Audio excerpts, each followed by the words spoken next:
Readers who are or listeners who are blind, have low vision, or another print disability that makes reading, holding a book, or turning a page difficult or impossible. The content is copyrighted by the respective publishers. For more information, please visit us on the web at nfradioreading.org. And your Niagara Frontier Radio Reading Service now presents a reading of articles and features from the Buffalo News for today, Friday, April 10th, 2026. And your readers today are Don Williams and JJ Patek. And we start out as we typically do with weather. And it's cooler today with periods of rain with a high of 54, with mostly cloudy tonight with a low of 35. And then tomorrow, Saturday, it'll be mostly sunny with a high of 50 and a low of 34. Sunday will be showers around with a high of, ready for this, folks, 68 and a low of 57. And then Monday, shower or two and breezy with a high of 63 and a low of 55. Tuesday, we'll have a shower and a thunderstorm with a high of 71. Ooh, I can't wait. And a low of 58. And then Wednesday, it's going to be cloudy with a few showers with a high of 68 and a low of 56. And Thursday, it'll be cloudy with a high of 60 and a low of 46. So our low temperatures are going to be above freezing. That's a good thing. And then yesterday's high was 71 with a low of 45. I didn't get that warm where I lived. And the normal high is 52. The normal low is 54. The record high was 80 back in 1969. The record low was 17 degrees in 1972. And last year's high and low is 40 and 24. Of course, my high won't be as high because I live right by the waterfront, and the water, we got all that ice going down river, and it's kind of cools our weather off for about a quarter of a mile. So the air quality index is good.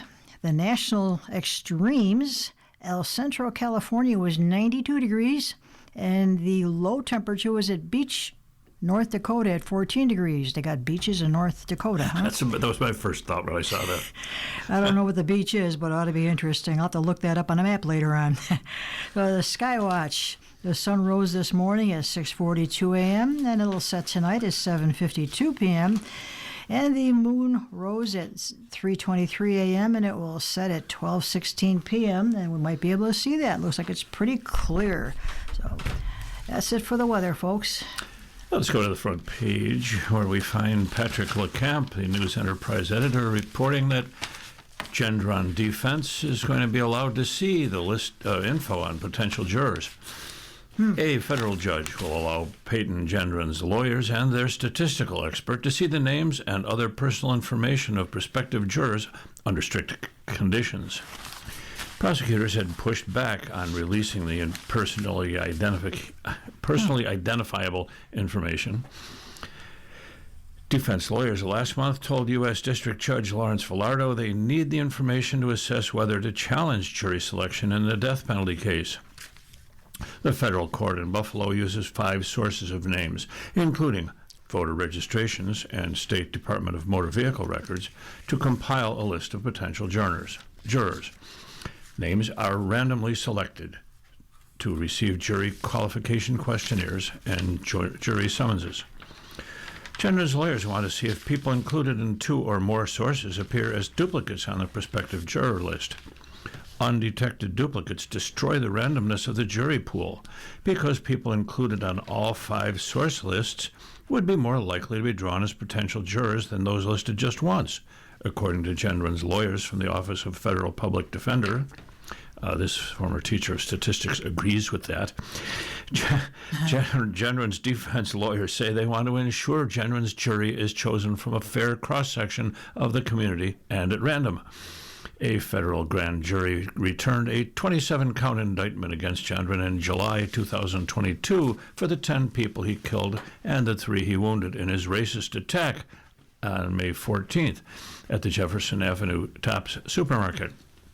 The Justice Department announced in January 2024 that it will seek the death penalty. Gendron already has been sentenced to life in prison without parole on his guilty pleas to 10 state charges of first-degree murder and 3 counts of second-degree attempted murder, among other charges. In-person juror questioning is scheduled to begin August 17th.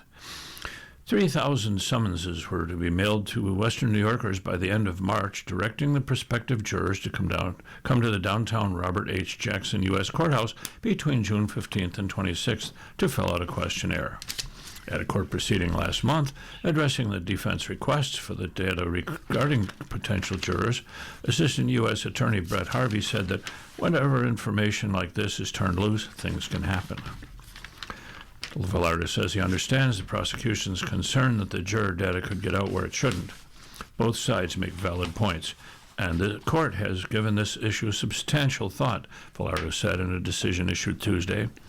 After carefully balancing all the relevant interests, the court finds that the defense, through its expert, has shown the need for some personally identifiable information to address its concerns about the deduplication process.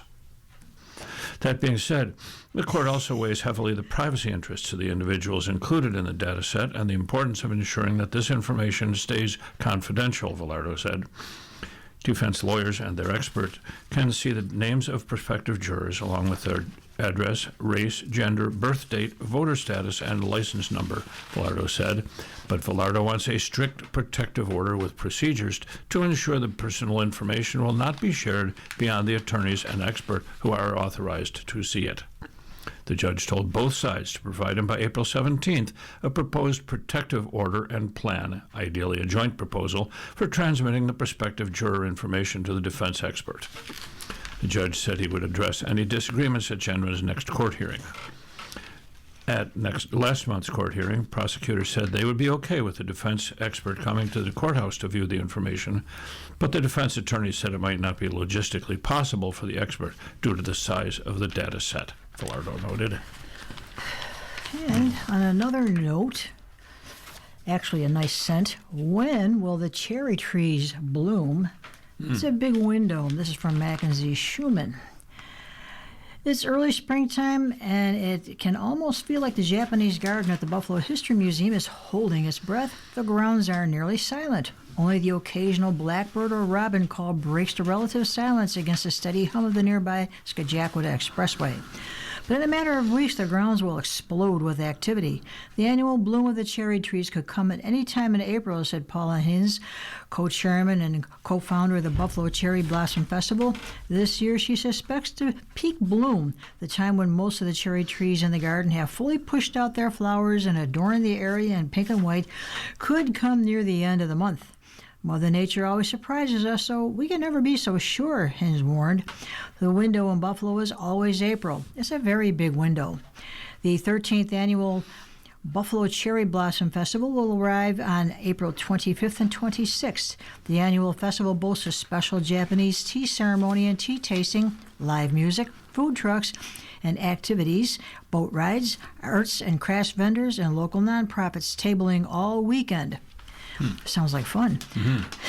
When the blooms will arrive, however, is always hard to tell, Hines said. Cherry tree blossoms are dependent on the weather and particularly sensitive to the temperatures. Typically, after a freezing cold winter, cherry trees enjoy a period of sustained chilly temperatures ranging from 40 to 45 degrees to break dormancy and start the development of their blooms. Once temperatures consistently rise above that chilly range, the trees will push out their flowers. Studies have found that warmer winters cause delayed flower blooms. Conversely, if spring gets too hot too quickly, the cherry trees have earlier blooms. In Buffalo, warmer winters and hotter springs are becoming more commonplace. Buffalo's winters have become shorter due to climate change, which is caused by humans' excessive burning of fossil fuels, creating a generally warmer planet and extreme weather events. In the Great Lakes, winters have shortened by about 42 days since 1995. Gee, it doesn't feel like it. It's due to a warming climate, according to a study by researchers from the Colorado School of Mines. This past winter was relatively cold when compared with historical averages for the Buffalo area, according to data from the National Weather Service. Spring so far has been about on par with historical norms, but may be trending slightly warmer after the daily high temperature was broken on Buffalo on April 4th as the mercury rose to 74 degrees. Cherry trees can often be seen as a clear indicator of global climate change's impacts on local ecosystems. In Washington, D.C., home of the nation's most famous cherry blossom festival, peak bloom has come about 3 days earlier than it did in the 1920s, according to data by the U.S. Environmental Protection Agency. Records of cherry blossoms in Kyoto, Japan go back 1,200 years, making it the longest annual record of phenology in the world. There, cherry blossoms now come about 2 weeks earlier than the historical norm due to human-induced climate change and increased urbanization, according to UK researchers. Hinds holds what may be the only historical record of Buffalo's cherry blossoms. Her data, gathered since 2013, shows the day trees are at peak bloom has generally gotten much earlier. In 2013, peak bloom was around April 25th, Hinds said. In 2015 and 2018, peak blooms didn't come until May. The average bloom date over the 12 years she has data is April 20th. The earliest bloom she's ever observed since then came in 2024 when the trees were fully open on April 8th. Peak bloom last year was on April 22nd, perhaps a return to what Hinds may have been used to. This year, it's clear the trees won't be earlier than normal, Hinds said. The trees appear to be at an early stage of putting buds out during the first weekend of April. It can take about 20 days for those buds to transform into flowers. They're definitely a little later this year, she said. It's just a waiting game now. While visiting the garden to view the cherry tree blooms, Hinds advises people not to shake the trees or strip the petals off. If the petals are stripped on one branch, they will never grow back, she said. Visitors should also refrain from stepping directly under trees as they have shallow and fragile root systems, Hinds said. I don't want people to love them to death, she said. They're beautiful and we want to protect them. Well, there's stuff in there I didn't know. You always learn something new. Yeah, well, I found some of that stuff interesting too. Well, I heard you read the word phenology, and what on earth is phenology? Phenology is the study of periodic, cyclical natural phenomena, such as flowering, bird migration, or hibernation, and how they relate to climate and seasonal changes. I learned that in meteorology class. Well, I never took that. But you didn't take class. meteorology. I kind of wish I had done now, if I had only known how much I'd be interested. Well, turning to the political notebook, from the District of Columbia, a federal appeals court Wednesday, refused to block the Pentagon from blacklisting artificial intelligence laboratory Anthropic in a decision that differed from the conclusions reached in another judge's ruling on the same issues. The U.S. Court of Appeals in Washington, D.C. rejected Anthropic's request for an order that would shield the San Francisco company from the fallout stemming from a dispute over how the Pentagon could deploy its Claude chatbot in fully autonomous weapons and potential surveillance of Americans while the panel is still collecting evidence about the case. But the setback in Washington came after Anthropic already had prevailed in separate case focused on the same issues in San Francisco federal court. In that case, a judge forced President Trump's administration to remove a label tainting the company as a national security risk. Anthropic filed the two separate lawsuits in San Francisco and the Washington Appeals Court last month, asserting the Trump administration was engaging in an unlawful campaign of retaliation because of its attempt to impose limits on how its AI technology can be deployed. The Trump administration blasted Anthropic as a liberal-leaning company trying to dictate U.S. military policy. In the San Francisco case, U.S.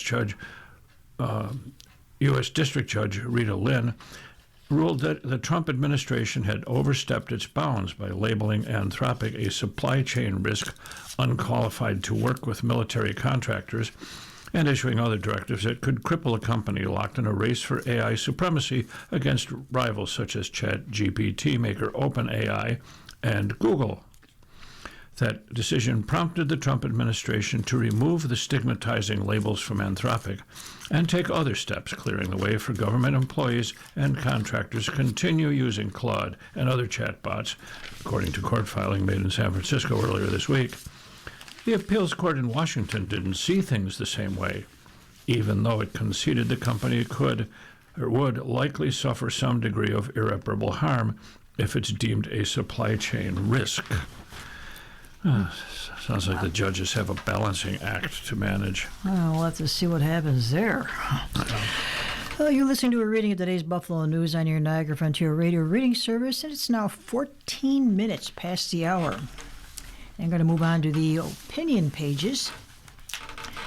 For our editorial, kindness counts, and acts of giving, large and small, are making a difference throughout Western New York. I have to make a comment I noticed this week. I started trying to be a little more positive in my outlook. People have been unusually nice, opening doors, making nice comments and stuff. Only one person said a nasty thing to me, and I found myself focusing on that and told myself to focus on the others. So anyway, this is a time of great need for many. In recognition of that reality, 2 local nonprofit organizations are teaming up with the largest Hispanic-owned food company in the United States. As reported by the News' Deidre Williams, this team has launched an all-out effort to help alleviate food insecurity for local families in need by providing more than 50,000 pounds of products to food pantries and schools in Buffalo. Wow. Goya Foods is donating the provisions through its Goya Gives program. The items are distributed locally through community partners Hispanic Heritage Council of Western New York and the Puerto Rican and Hispanic Day Parade of Western New York. Food items will also be provided to families of BPS children. The initiative also marks the 90th anniversary of Goya Foods. In honor of this major milestone, Goya donated 1 million pounds of food across the U.S., Puerto Rico, and Spain on March 31st, the 90th day of the year. There is a local connection. The company's regional distributor, Goya Foods Great Lakes, located on Main Street in Angola, plays a pivotal role in production and distribution throughout the eastern U.S. Goya has stepped up for Western New York before, donating 30,000 pounds of food to residents following the blizzard of 2022 and 10,000 pounds during the COVID-19 outbreak in Buffalo Public Schools. The families say yes to Buffalo and the Hispanic Heritage Council. The company regularly donates in honor of Hispanic Heritage Month and has a history of participating in Buffalo's Puerto Rican and Hispanic Day Parade. Quite a company. Sounds good. Neighborly kindness, staying on the topic of giving. This week's Brightside piece by news staff reporter Stephen Watson tells an inspirational story about a little boy who checks in regularly on his neighbor. Edison McFadden, a third grader at St. Benedict School in Eggertsville, is a living lesson how small, simple acts of kindness can make a big difference. McFadden has been making regular afternoon visits to his neighbor, Kim Rumerl, who's 57, spending time with her, chatting, watching cartoons, and playing board games. Edison, age 8, started the visits last spring when Rumerl was bedridden from injuries suffered in a fall. She now uses a wheeled walker, and Edison still makes time to stop by if he isn't busy with an extracurricular activity. Edison's mother, Dara McFadden, was so struck by her son's dedication that she nominated him for Amherst's Good Deeds Initiative, started by new town supervisor Sean Lavin, whose office decided Edison's deeds perfectly captured the spirit of the program. The town recognized the youngster at a town board meeting last month. It's easy to share Lavin's enthusiasm. It's still easy to take cues from somebody like an Edison who's doing such amazing things for his neighbors, and it really inspires me, Lavin told the Buffalo News. We agree. Amen. And under student success, another bright spot is Canisius University's new Golisano Center for Student Success. As reported by the News' Matt Glenn, the $4.75 million project combines the university's success coaching, career development, peer mentoring, writing support, and accessibility services in one location. Canisius President Steve Stout gives the rationale: we've all been customers. Nobody likes to be bounced around from one office to the next, and the services are spread across 2 buildings and 3 floors. Canisius renovated the 2nd floor of the Andrew Boyce Library to create the center. And B. Thomas Golisano, the former owner of the Buffalo Sabres, supported the project as part of a $5 million donation to the university. So, kindness counts. Yes, it does. And I've had such a kind week. I'm still smiling on the inside. We have a couple of political cartoons. They're real gems. We have one from Michael Ramirez at Creators Syndicate. And he has a drawing of a Muppet-looking hand puppet. And it's got this, it looks like a little male with the yarn hair and the eyes and all that, and wearing a black suit with a blue tie, and it's labeled Retribution. And it's got an arrow pointing from the words U.S. Attorney General or job opening. Yeah. That's pretty obvious there. And then from Steve Kelly of Creators Syndicate, we have 4 little children. There's one talking to the other 3. And the leader of the 3 says, "Okay, close your eyes and count to 10 while we run and hide." And the other boy says, "Wait a minute, we're supposed to be playing war." And the little leader of the pack says, "Yes, and you're the United States, and we're the rest of NATO." Ooh. Well, we see what that says. Every once in a while, there'll be some real obvious ones. This is one of those. Yeah. Today's lead editorial comes from Carl Lubsdorff of the Dallas Morning News, and the headline is, "Will Hegseth be next neck on Trump's chopping block?" Since the start of the year, 3 problems have created major political traumas for President Trump, helping to lower his already lagging job approval level. They are the mishandling of his Signal program to deport thousands of illegal immigrants, the bungled rollout of the Justice Department's Jeffrey Epstein files, and the ill-planned, unpopular war against Iran. The public faces of the first 2 problems, Kristi Noem and Pam Bondi, are already gone, abruptly fired by Trump. Can the third, Pete Hegseth, be far behind? After all, any administration's high-profile failures require political scapegoats to take the fall. Every White House generally tries to avoid responsibility for its own perceived shortcomings, especially one that repeatedly hails its leader as the paragon of all presidents. So, Noem is out as Homeland Security Secretary, having failed to achieve Deputy Chief of Staff Stephen Miller's directives for ever-increasing numbers of deportations, while personally helping to prompt the political backlash that undercut political support for the entire policy. Public support for the entire policy.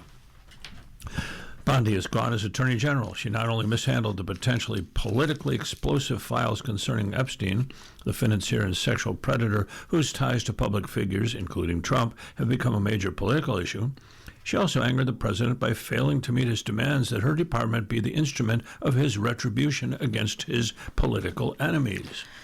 Despite their overarching loyalty to Trump, both Noem and Bondi were sent packing in a bid to put less confrontational faces on Trump's immigration and retribution policies. As for Iran, the person most responsible for that unpopular venture is none other than the president, who continues to think he could easily do militarily to Iran what other presidents chose to pursue diplomatically. It seems only a matter of time before he blames someone for selling the idea that Iran venture would be as simple as the ouster of Venezuelan President Nicolas Maduro.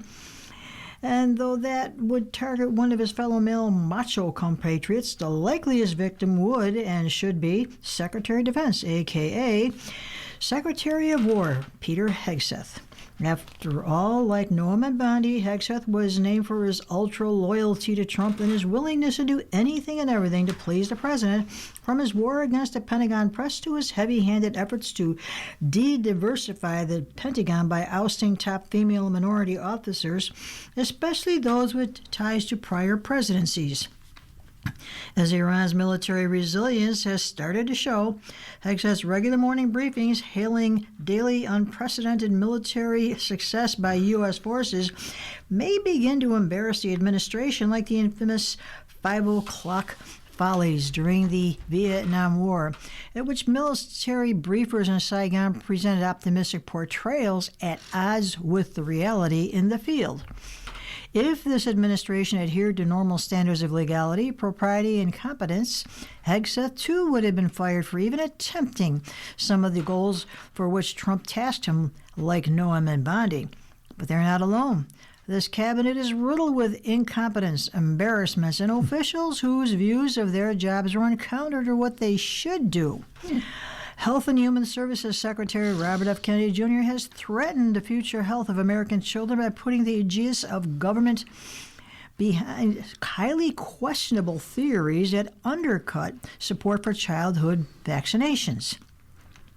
The nation's top intelligence officials, Director of National Intelligence Tulsi Gabbard, of CIA Director John Ratcliffe, or those at the Pentagon may have already endangered national security by misreading the likelihood of Iran's response against the Persian Gulf nations and the Straits of Hormuz. Then, some are just embarrassing. Labor Secretary Lori Chavez DeRaymer has displayed the kind of personal problems that helped bring down Noam. They may have attracted more attention had it not been for the questionable activities of the White House, the Trump family, and more high-profile officials.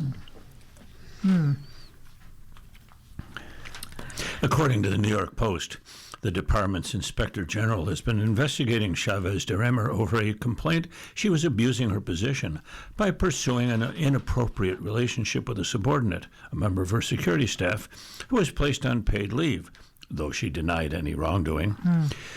She was also accused of drinking in her office during the workday and committing travel fraud by having her chief of staff and deputy chief of staff make up official trips.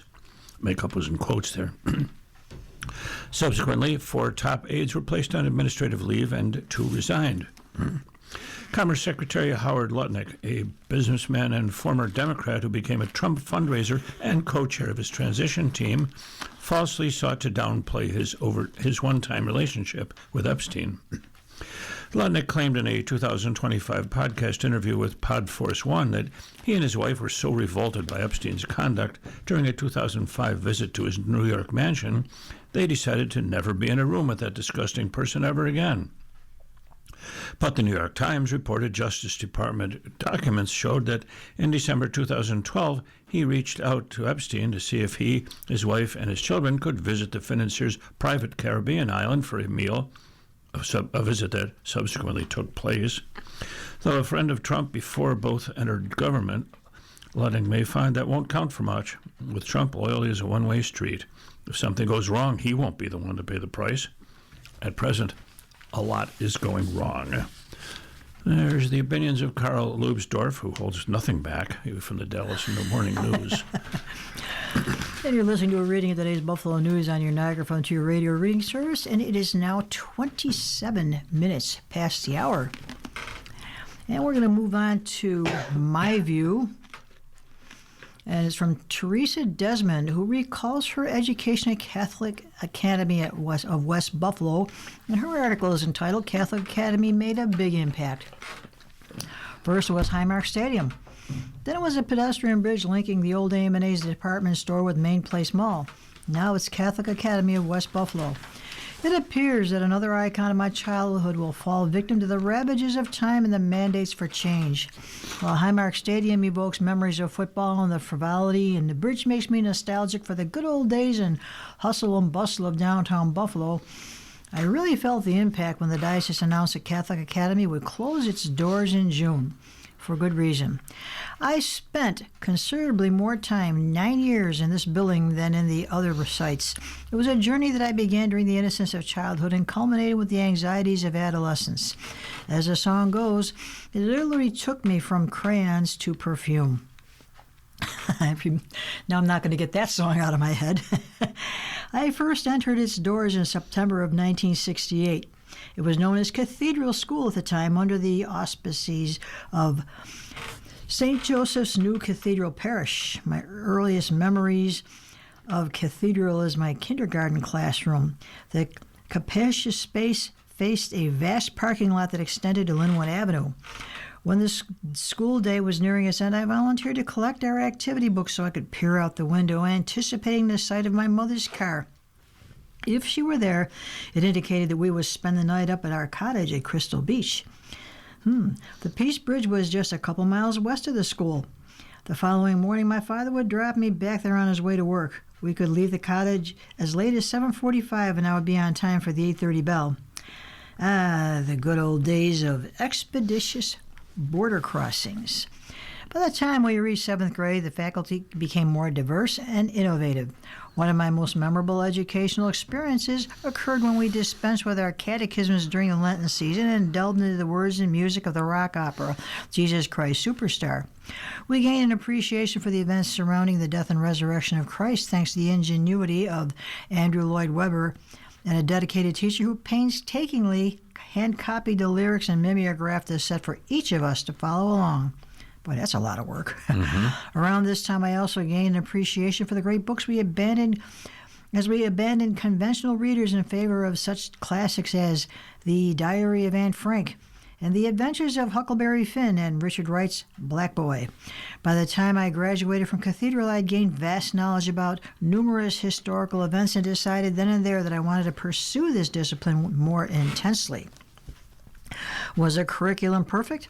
Well, by no means. While the faculty may have been experts in sentence diagramming, they were not particularly strong in the field of natural sciences. That may account for why I became an English teacher instead of an astrophysicist making six figures.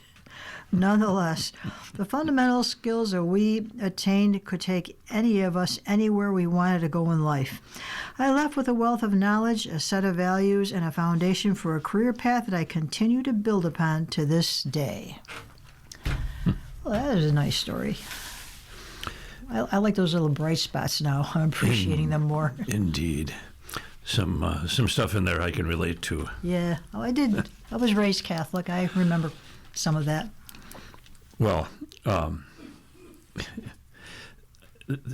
that may account for why I became an English teacher, she says. I said a number of times while I was in college, the English professors I had were so outstanding. If I'd had English teachers like that earlier in my education, I might have become an English teacher instead of a math teacher. Now, I don't regret a thing for what I've done, but in terms of the career selection, but you never know what teachers can do to influence you. I did love English. And it's either a curse or a benefit, sometimes both, of being born under the sign of Gemini, curiosity. So when I saw this, From Crayons to Perfume, I had to look that up. It was a song by Lulu, which in 1967, she was from England. Right. In 1967, it topped the U.S. charts for 5 weeks, but ironically, never made the charts in Britain. And it was from put in a movie, too. To Sir with Love. Yep. Indeed. Well, moving on to another voice, the law. This from Rich Marianos, who served more than 27 years with the Bureau of Alcohol, Tobacco, Firearms, and Explosives, and is executive director of the Tobacco Law Enforcement Network.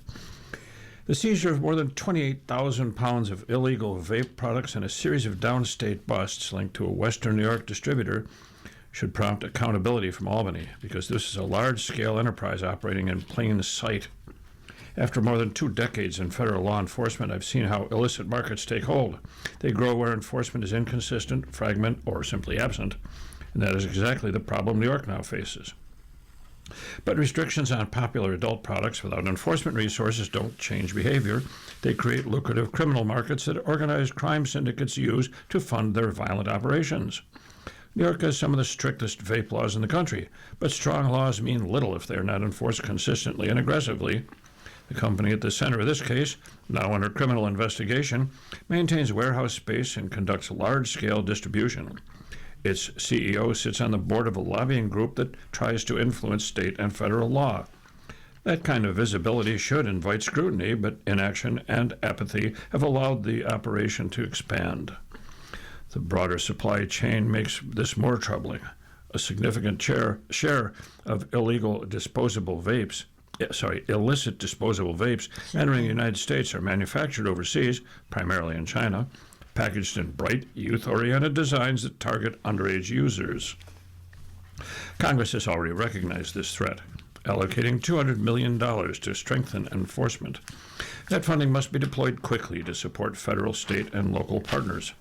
At the same time, New York's policy direction risks making a bad situation worse. Policies like the proposed 75% tax on nicotine pouches don't eliminate demand, they push it underground, fueling the illicit market. Retailers willing to sell illegal vapes are often tied to broader criminal activity, including narcotics, illegal firearms, and money laundering. If the goal is to protect public safety and restore integrity to the marketplace, enforcement must be consistent, coordinated, and proactive. This seizure was not an isolated incident. It is a warning New York cannot afford to ignore. Rich Marianos, Executive Director of the Tobacco Law Enforcement Network. Those are his thoughts. Yeah, vaping doesn't solve problems. It actually has resulted in higher cancer rates. On to Buffalo next. From Sharik Khan, an article, Pump Prices to Stay High Despite Fragile Ceasefire. Also from Reuters. U.S. consumers will continue to pay high prices to fill up their vehicles or purchase airplane tickets to peak summer travel season, several market experts said, even as wholesale prices cooled after President Trump announced a 2-week ceasefire in the U.S.-Israeli war on Iran. High fuel prices result from Iran's blockade of the Strait of Hormuz have become a major issue for Trump and his Republican Party as they campaign to maintain control of the U.S. Congress in November's midterm election. The war has sent gasoline and diesel prices to their highest level in years, and the economic pain has pushed approval ratings of Trump to the lowest since his return to the White House. After Trump announced a 2-week ceasefire deal on Tuesday, U.S. crude oil futures fell nearly $20, and U.S. gasoline and diesel futures also fell sharply as traders bet on a potential reopening of the Strait of Hormuz. Prices rose again Thursday as questions grew about whether the ceasefire would hold, topping $100 a barrel.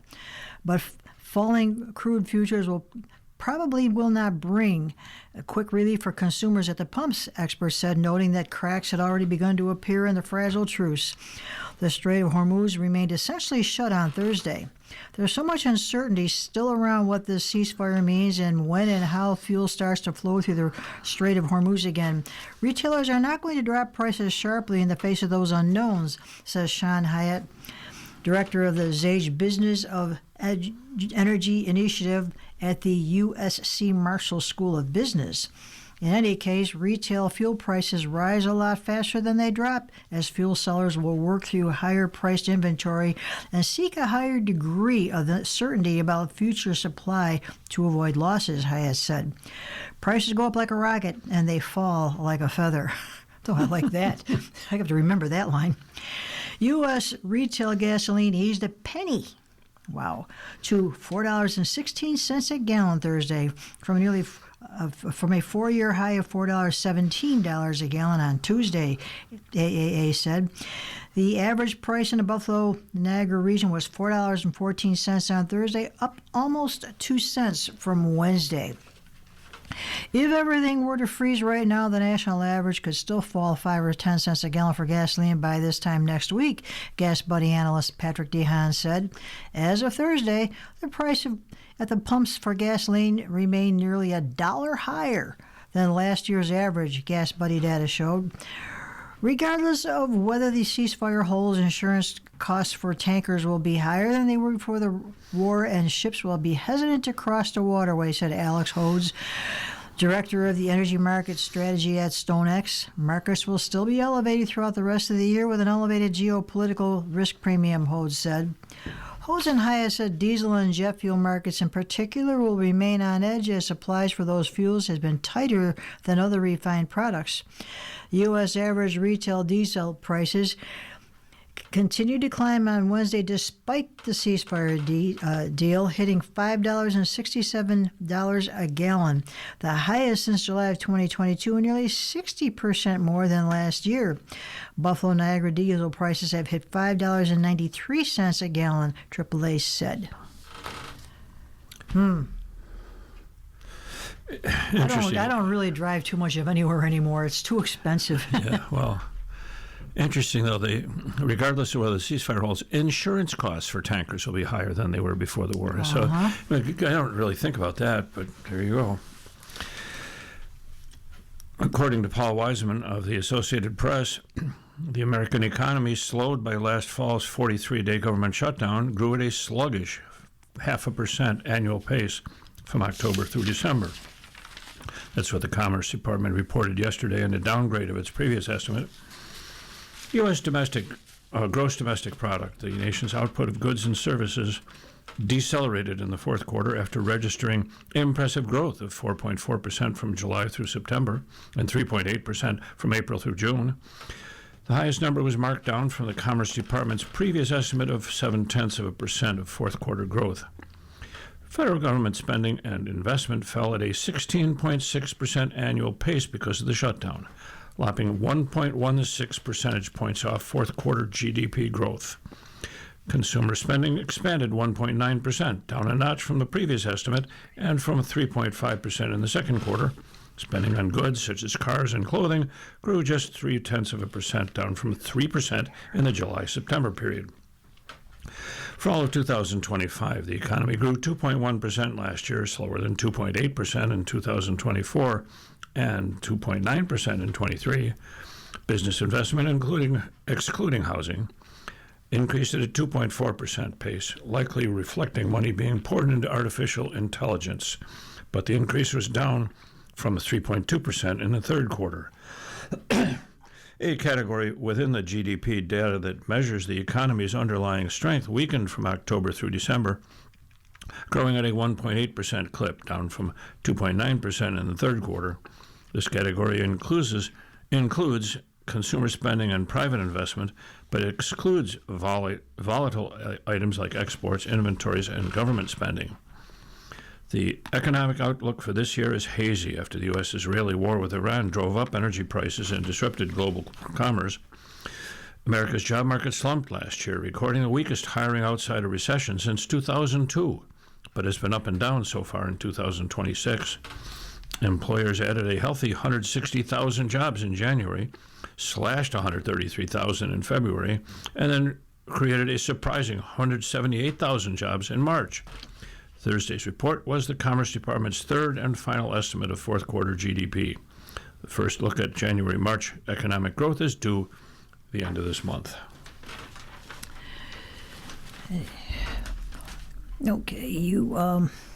Okay, sorry, I just got lost here. Uh-oh. As a part of our newspaper reading, we will now present the day's death listings. If you need further information on any of these names, please call us at 716-821-5555. That's 716-821-5555. Gage Tina Marie. Lach Deborah Nee Fidorovich, that's the name. Nafki Richard Lee, and he was 90 years of age. Opoka Michael J. And Shalansky Sonia Emma, and she was 94 years of age. If you need further information on any of these names, please call us at 716-821-5555. That's 716-821-5555. And we do have two obituaries of note nationally. Jim Whittaker, 97, the first American to scale Mount Everest. And Jim Whittaker, who in 1963 became the first American to reach the top of Mount Everest, has died at the age of 97. His 1963 ascent to the summit of Mount Everest came 10 years after Sir Edmund Hillary and Tenzing Norgay first scaled the peak. Whittaker died Tuesday at his home in Port Townsend, Washington, according to a statement from his family. His Mount Everest feat made the once shy, rangy climber an instant celebrity, in demand for public appearances and expected to lend his support to good causes, and it gained him entree into the world of celebrities, including the inner circles of the Kennedy clan. He became a close friend of Robert Kennedy, with whom he climbed a 14,000-foot Canadian peak named Mount Kennedy, and after the 1968 presidential contender's assassination. Whittaker, who had been state chairman for Kennedy's campaign, was devastated by his death. Bobby Kennedy was one of the grittiest little guys you ever seen. The 6'5" Whittaker once remarked, "It's not how big you are, but how tight you're wound that counts." His career on the mountain slopes began when he took on Washington's Olympic Mountains as a Boy Scout. Then he once reflected that the beauty and danger of his sport sharpened the senses.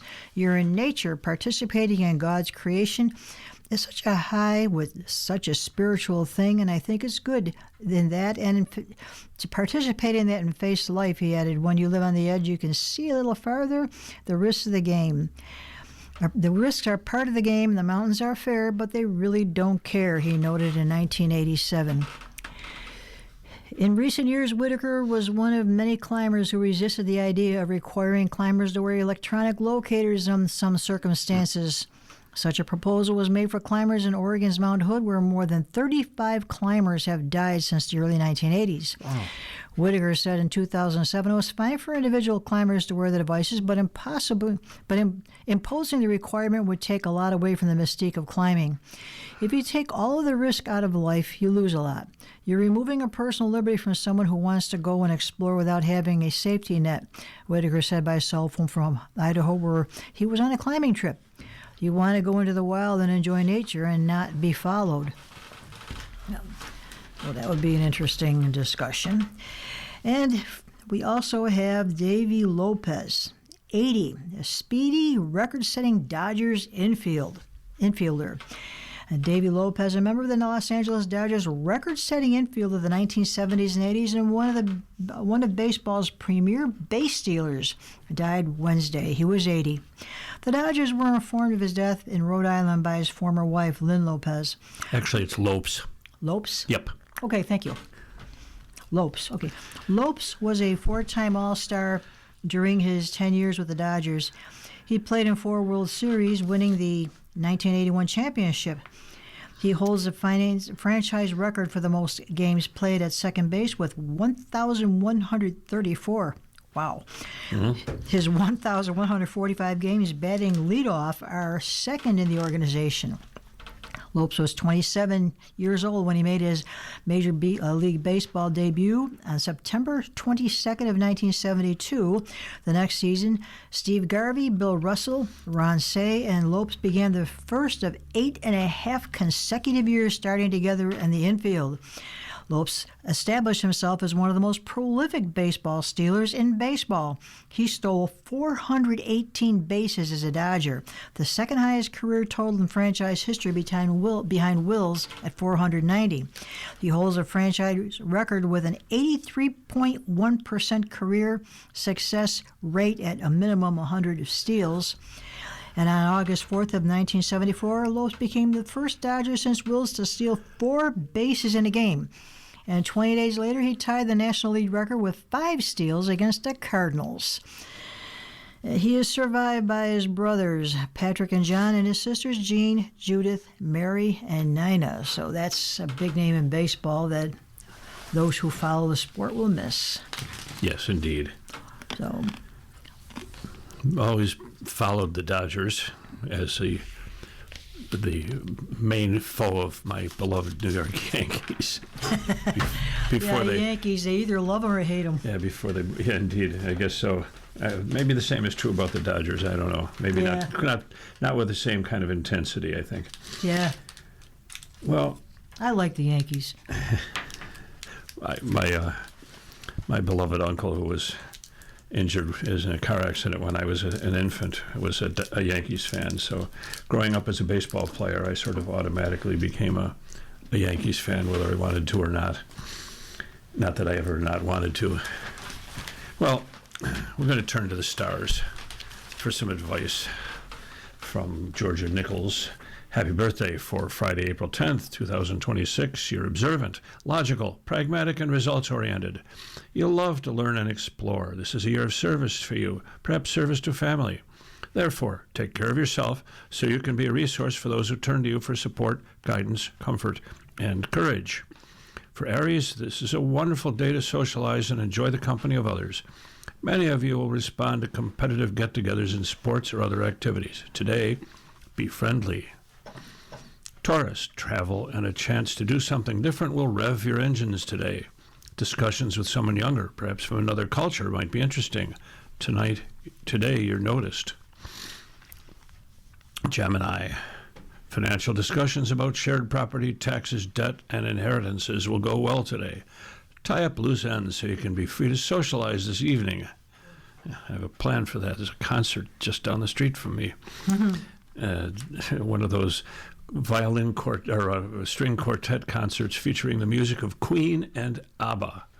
Oh, my goodness. That's going to be quite an interesting concert. I think so. Anyway, today, do something different. There you go. Cancer. Cooperate with others today and be prepared to go more than halfway, which is not a big deal. This evening, you might negotiate something very much to your favor. Today, check your finances. Leo, this is a hands-on day at work, and you can accomplish a lot. Plans to travel or do something different are appealing. Today, cooperate.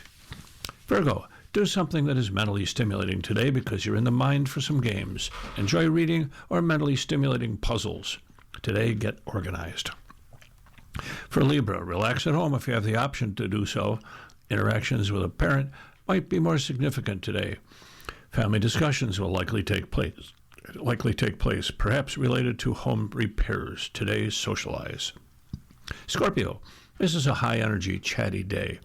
Activities with kids, romantic partners, and sports-related situations will appeal. Today, relax at home. Sagittarius, be careful about spending money today because it's easy for you to be emotionally attached to your stuff. Ideally, you should have a bit more objectivity. Today, conversations. Capricorn, for most of this day, the moon is in your sign, giving you a slight advantage over all the other signs. This is a good day to schmooze and share your ideas with others. Today, check your belongings. Aquarius, this day begins in a gentler way where you're happy to take a back seat. Nevertheless, short trips and conversations with others will be lively. Today, you win. And Pisces, friendships are important to you today. You might also discuss future plans with a friend to get their feedback. Today, enjoy privacy. Well, that's this word from the stars, thanks to Georgia Nichols. Today in history, in 1815, Indonesia's Mount Tambora exploded in the biggest known volcanic eruption in 1,000 years, one that altered global weather. Yes, About 92,000 people are thought to have died, including 82,000 who perished of starvation and disease, and 10,000 killed by its direct impact. In 1866, the American Society for the Prevention of Cruelty to Animals was founded in New York by Henry Bergh. In 1912, the British liner RMS Titanic set sail from Southampton, England, bound for New York on its ill-fated maiden voyage. In 1963, the nuclear submarine USS Thresher sank during deep diving tests east of Cape Cod, Massachusetts, killing all 129 on board. In 1971, the U.S. table tennis team arrived in China for a goodwill visit that came to be known as ping-pong diplomacy.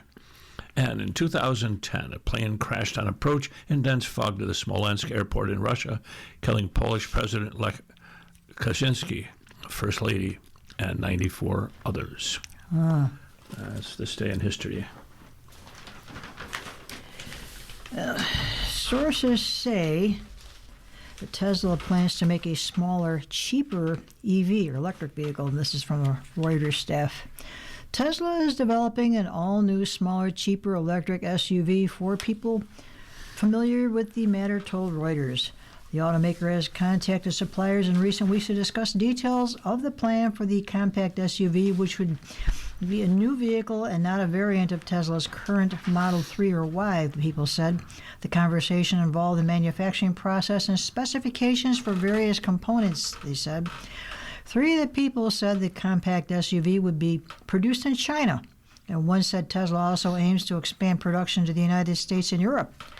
The car would be about 14 feet in length, two of the sources said. That's significantly shorter than Tesla's top-selling Model Y SUV, which is about 15.7 feet long. The effort follows a decision by CEO Elon Musk to scrap a highly anticipated low-cost EV project in 2024 and pivot the company to focus on robotaxis and humanoid robots.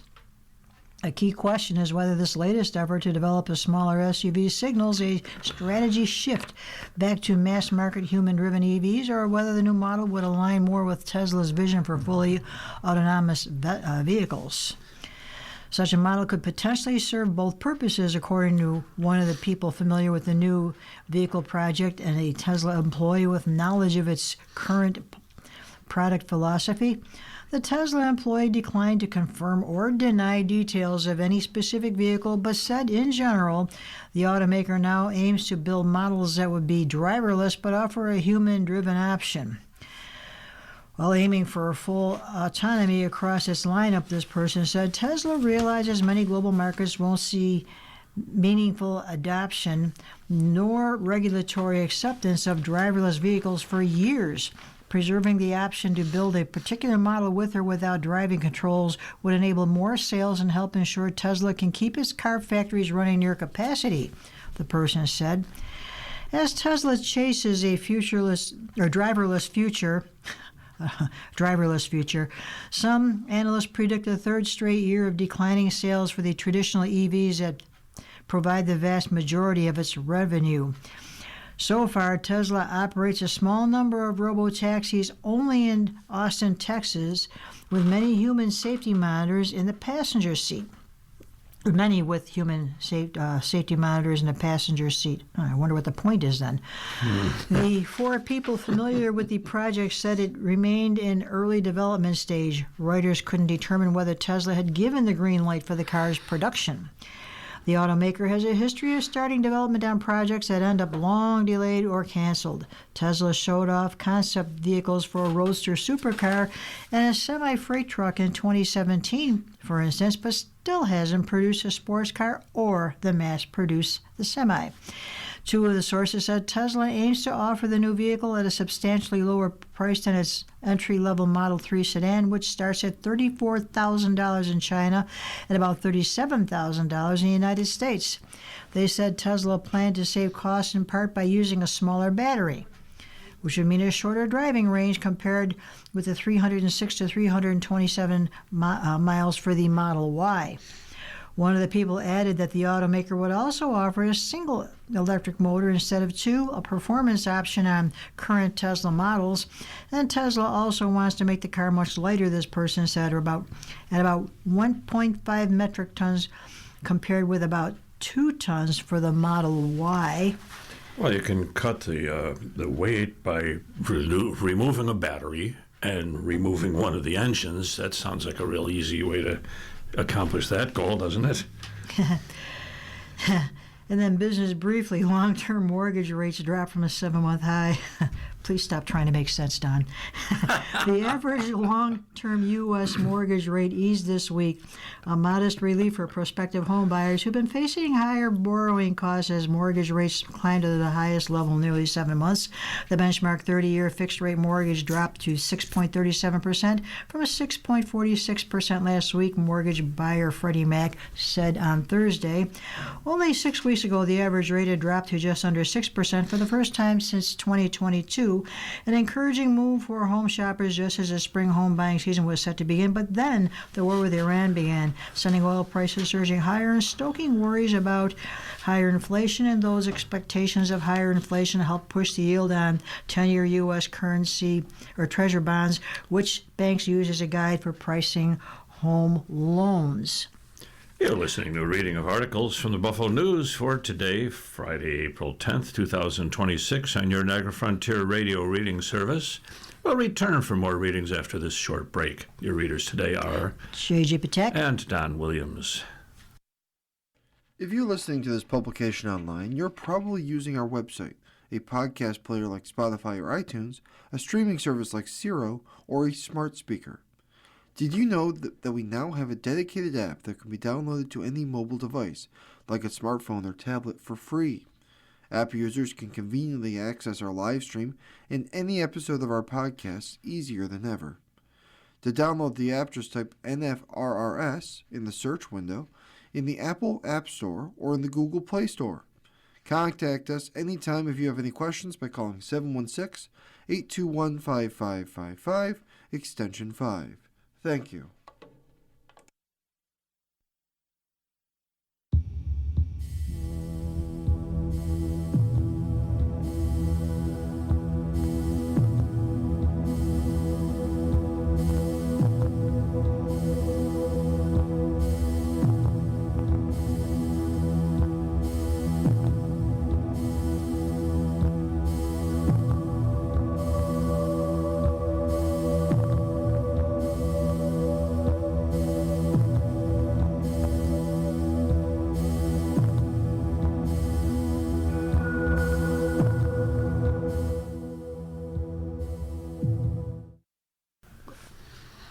And we're back.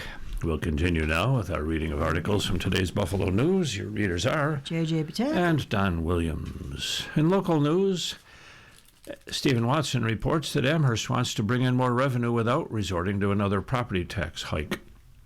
That is where a bed tax comes in, according to town leaders. It is attractive because it largely would be paid by visitors to Amherst who use town services during their stays, and not by town property owners, Supervisor Sean Lavin said. A 2.5% bed tax could bring in nearly $3 million annually, with a portion of this new revenue dedicated to park and recreational venues in Amherst, Lavin said. We have to kind of lean into what makes us an attractive community from a tourist perspective. So the bed tax, to me, was an obvious answer there, he said in an interview. But hotel owners are raising concerns about the introduction of yet another tax. They note the town would charge the bed tax above and beyond Erie County's existing bed tax, not to mention sales tax. And they point out many hotel stays are directly tied to and paid by companies in the area. And they say cost-conscious travelers may choose to stay outside Amherst or not visit the region at all if the bed tax is approved. The proposed bed tax, which would apply to Airbnbs and other short-term rentals, must be approved by the Amherst Town Board and the state legislature. Amherst would join Buffalo and Cheektowaga, which received permission to impose their own bed taxes last year. At what point do people stop coming to our region because our hotels are so expensive because of all the taxes we placed on things, said William Palladino, CEO of Ellicott Development Company, which operates numerous hotels in Amherst and elsewhere here. Amherst would impose a 2.5% occupancy tax on top of the bill paid by guests at town hotels, motels, inns, and short-term rental properties such as Airbnbs and VRBOs. The town would charge its bed tax on top of Erie County's 5% tax for larger hotels and 3% tax for small hotels and other properties.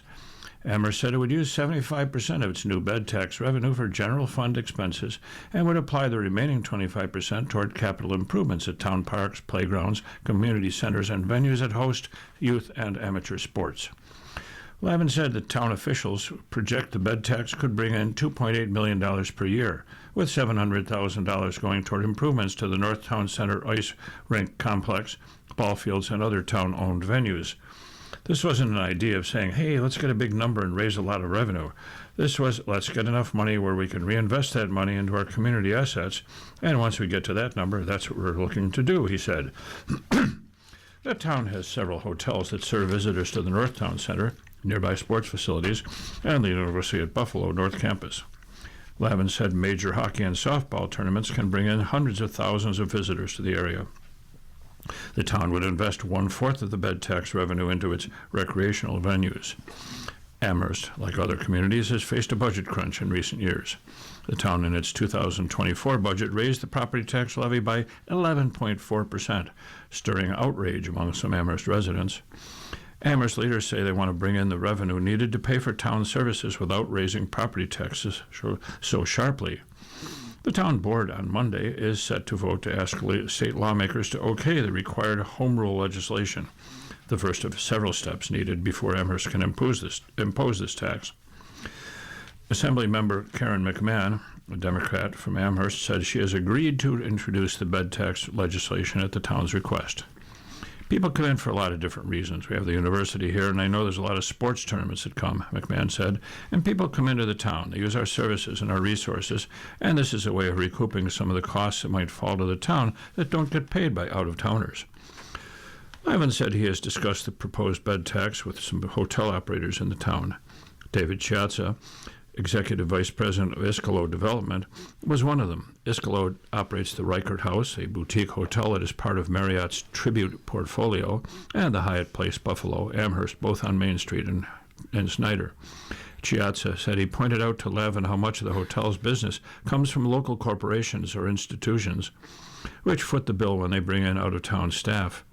He said hotel operators must pay the county bed tax and sales tax, a franchise fee if they are part of a chain, property taxes, utilities, and employee salaries, among other costs. It's really hard to make a profit in any business, Chiazza said, and now we have to absorb this like a tariff. So now we're going to have to probably absorb some of this tax to keep it from being fully charged to the guest. That puts more pressure on the business. Palladino, the Ellicott Development CEO, said higher taxes are driving people out of New York, and bed taxes could keep more people from visiting the area. He said room stays are down this year at his and other hotel properties in the region as would-be travelers confront inflation and other factors driving up costs.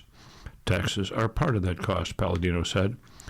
Patrick Kaler, president and CEO of the Visit Buffalo Tourism Agency, said affordability is an issue when this area competes with other markets to attract travelers. He said if a bed tax is introduced, it's important to plow some of that new revenue back into sports and recreation venues that can make Amherst a destination. Ultimately, any new bed tax should be structured in a way that supports the growth of our tourism industry and delivers clear value to visitors and our hospitality partners, Kaler said in a statement. One challenge the town would face is making sure the owners of short-term rental properties in Amherst pay the bed tax. Lavin said only about 50 such properties are registered with the town, a number that is likely significantly underreported. It's one of the things we're going to have to work through for 2027, but luckily we have the time to do that, Lavin said. Town officials want the tax to take effect January 1st. The timeline is reasonable, said McMahon, noting this type of locally requested legislation rarely encounters resistance in the legislature or when crossing the governor's desk.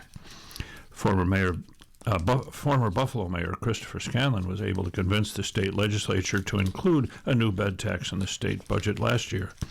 His administration included $3 million in bed tax revenue in the current fiscal year budget, which ends in June. Mayor Sean Ryan's administration projects revenue from the bed tax will fall well short of this projection, adding to the city's end-of-year deficit woes. Cheektowaga also won permission last year to begin collecting its own bed tax. Officials in Cheektowaga, which has numerous hotels and motels near the Buffalo-Niagara International Airport, estimated the occupancy tax would generate $1 million annually in new revenue. And on another political front, Flynn has his eye on a supervisor job in the town of Tonawanda. This is from Stephen Watson. Former Erie County District Attorney John J. Flynn wants to get back into public office. Flynn, who left the DA's office in 2024 to join a Buffalo law firm, on Thursday told the Buffalo News he's interested in the town of Tonawanda supervisor's job. The position will become vacant next month when Supervisor Joseph Eminger resigns. I think the world of Joe, and I'd be honored to follow in his footsteps, Flynn said in an interview. Eminger's Wednesday morning announcement that he would step down in May, about 19 months before the end of his third term, set off a flurry of political speculation about who would succeed him. The Town of Tonawanda Democratic Committee, led by longtime Chair John Krangle, will interview candidates and make a recommendation to the All-Democratic Town Board. Krangle told the News he's keeping an open mind and the 4 town board members would all do a good job as a supervisor. Board members will appoint an acting supervisor to serve through the end of the year. Special election in November will decide who fills a job for the last year of Eminger's term in 2027, when the election for a full term will take place.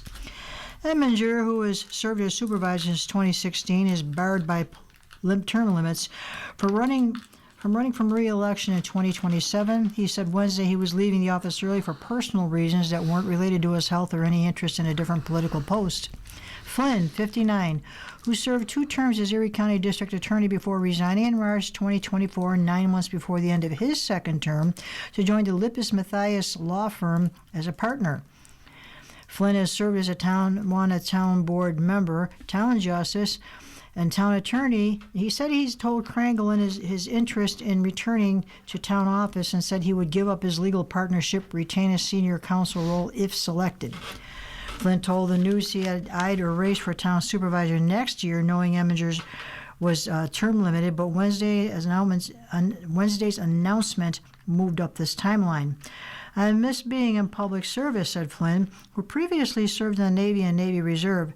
It's part of my DNA. I want to help people. I want to serve my community, and I want to make people's lives better. There was another potential Democratic candidate who would have a significant advantage in the blue-leaning Tonawanda, where Republicans have struggled in recent elections. Town Board member Jill O'Malley, a former Kenton School Board president, says she told Krangle, "I'm willing to serve if needed." Board member Carl Sharek, who is retired from Erie County, and Deputy Supervisor Gina Santa Maria, the Kenton District Clerk, said they have not yet made up their minds about seeking the committee's endorsement. Board member Tim Hennessy and Erie County legislator John Bargnesi Jr., a former town board member, said they are not interested. Deputy County Executive Lisa Shimera, another former town board member, also said she wasn't interested in the job. So we'll see what happens in Tonawanda. We'll see. I like Tonawanda. Okay.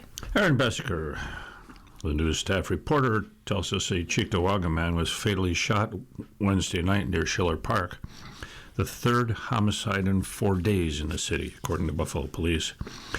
Officers reported the shooting on Spranger Avenue shortly before 8:30 p.m. and found the victim lying in the street and bleeding from his head.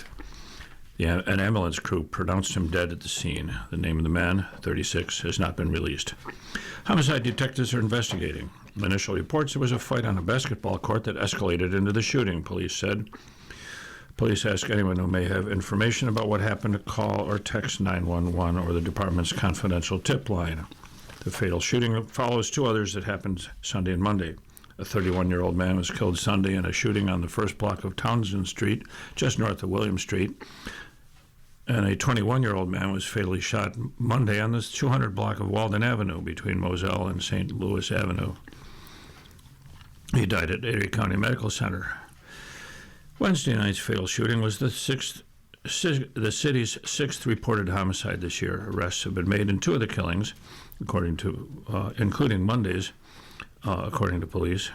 Angel Gonzalez Rondon, age 22, of Cheektowaga, was arraigned in Buffalo City Court on Tuesday on charges of second-degree murder and weapons possession for Harkness slaying on Monday night, the district attorney's office said.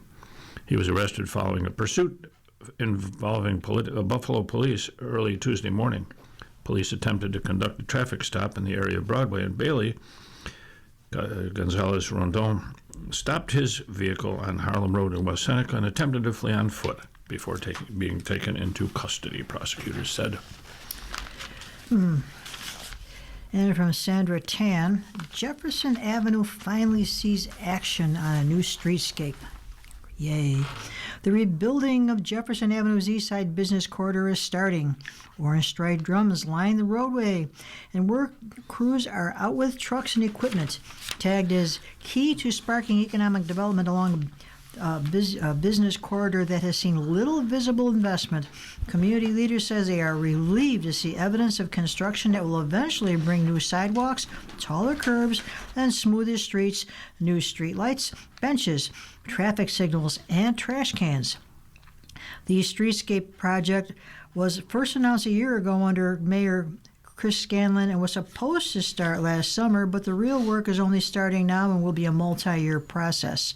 Meanwhile, Erie County officials are talking about more ways the county funding could be used to support the city's efforts to care for its own infrastructure, despite the fact that the county owns no city roads. Mayor Sean Ryan said the first phase of the 2-phase project, which will cover Jefferson from Main Street to Swan Street, will take 2 years to complete. It will start with sidewalk and curb improvements from Main to Best Street, which should be done by the fall, he said, followed by work on the street itself. The second phase would cover similar improvements from Best Street to Swan Street. The hope is you put this infrastructure money together that then the private sector follows, Ryan said, referring to similar projects in Niagara and Ohio streets. It's a model that worked in the city of Buffalo. Given the scope and cost of the project, which Ryan pegged at $35 million, many elected leaders came together Thursday morning at the Apollo Media Center to thank each other for doing their part to promote the project and find the money. That included Erie County legislators who announced a $500,000 commitment toward the first phase of the project on Thursday. Common Council members and Ryan, who also mentioned federal and state aid being earmarked for the project. We have to have streets that work, he said. We have to have sidewalks that are passable, and we need curbs that are more than 2 inches high. Yay. So for too long, the east side of Buffalo was denied this funding, so it's about time the project is happening. The $500,000 committed by legislators Tasha St. John Tard and Lawrence Dupre, whose districts cover parts of the east side, both covers parts of the east side, was always planned to support the Jefferson Avenue Streetscape project in this year's county budget. The money is coming from the legislators' Urban Initiatives Fund, a discretionary pot of grant money for legislators to spend in support of city projects in Buffalo, Lackawanna, and the city of Tonawanda. The fund is meant to recognize the county's lack of investment in city roads and parks. The county administration, meanwhile, has noted that the city receives considerable financial support from the county for its arts and cultural assets and human services organizations that are largely clustered in Buffalo and other urban areas. Last year, funding total for the Urban Initiative Fund was $2.4 million. That was reduced to $1.25 million this year, with 4 legislators each receiving $250,000. St. John Tard and Dupre both agreed to pool their money to support the Jefferson Avenue Streetscape Plan. When residents feel proud where they live, when small businesses can thrive, and when public spaces reflect the dignity and history of the neighborhood, Dupre said, we build communities that benefit everyone. Comptroller Kevin Hardwick, who pushed to establish the Urban Initiatives Fund years ago with former county legislative chairwoman April Baskin, issued a new letter to the county legislature last week urging that the county hand over even more of its surplus money from last year's budget to support city needs. Given their current fiscal plight, our cities could use additional unrestricted financial aid when you allocate the 2025 surplus, he wrote. Well, that's going to be nice. You think? Yeah. Absolutely. It'll be good to see that area start 2-inch curbs. You can drive right over that. That's 2 inches higher than the curb on my property on the side street off of McKinley. Yeah, well, you're listening to a reading of today's Buffalo News on your Niagara Frontier Radio reading service at 17 minutes past the hour. It's time to turn to sports. Yeah. Rachel Lindsay says Alex Tuck didn't like how his team convoluted its own game in the first 2 periods. Ryan McLeod didn't like the sluggishness or the sloppiness of his team. The Sabres went into the 3rd period Wednesday against the New York Rangers trailing by a goal. Something had to change if the Sabres wanted to maintain the pace in a 3-team sprint for the top of the Atlantic Division.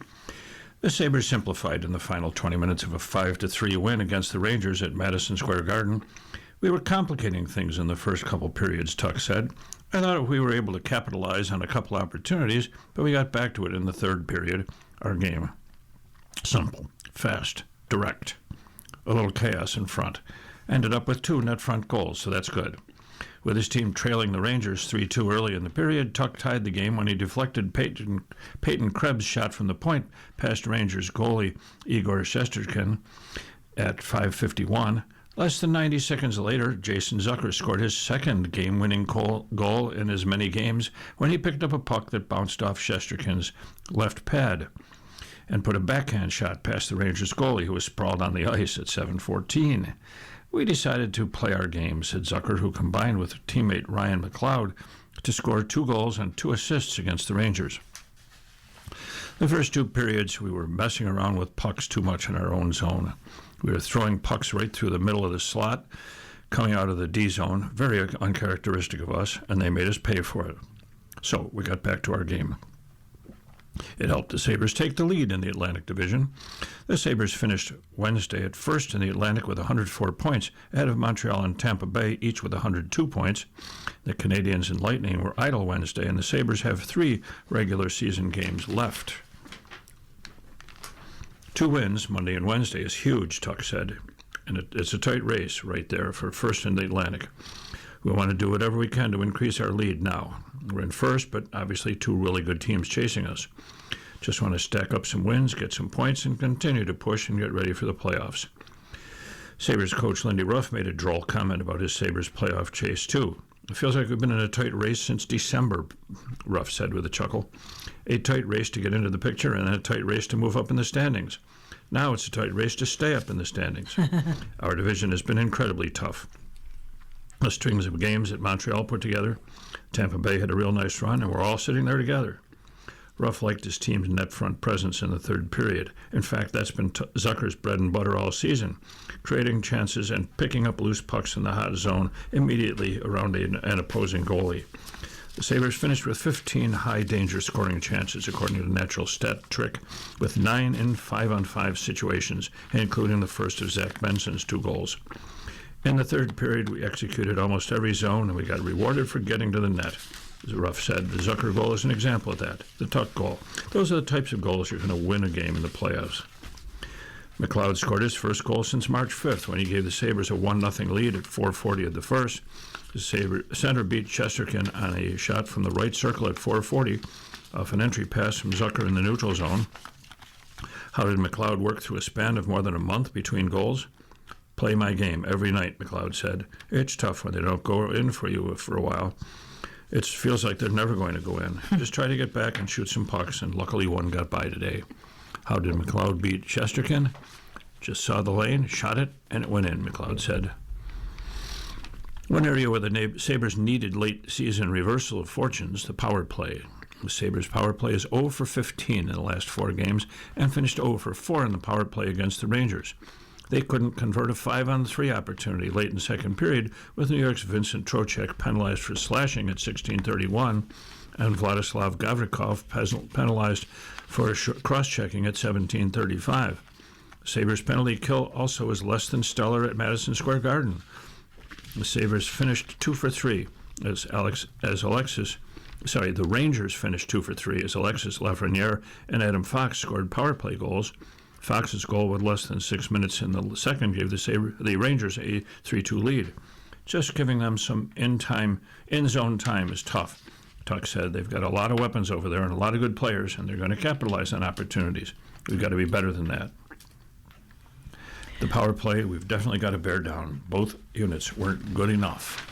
Well, the good news is, last night they won 5-0 against the Columbus Blue Jackets. I just texted that to an ardent fan I know who's out of town right now. Solidified their lead in the I'm Atlantic sure Division. she knows that too, but you gotta cheer them on. Well, on to golf. From Steve Reed of the Associated Press, Scheffler and McIlroy lead the star-studded Masters field. In Augusta, Georgia, Scotty Scheffler is feeling rested. Bryson DeChambeau confident. And defending champion Rory McIlroy, well, he's pressure-free at the Masters for the first time in more than a decade. The trio lead a star-studded field vying for the green jacket of the 90th Masters, which began Thursday morning amid azaleas and dogwoods at Augusta National.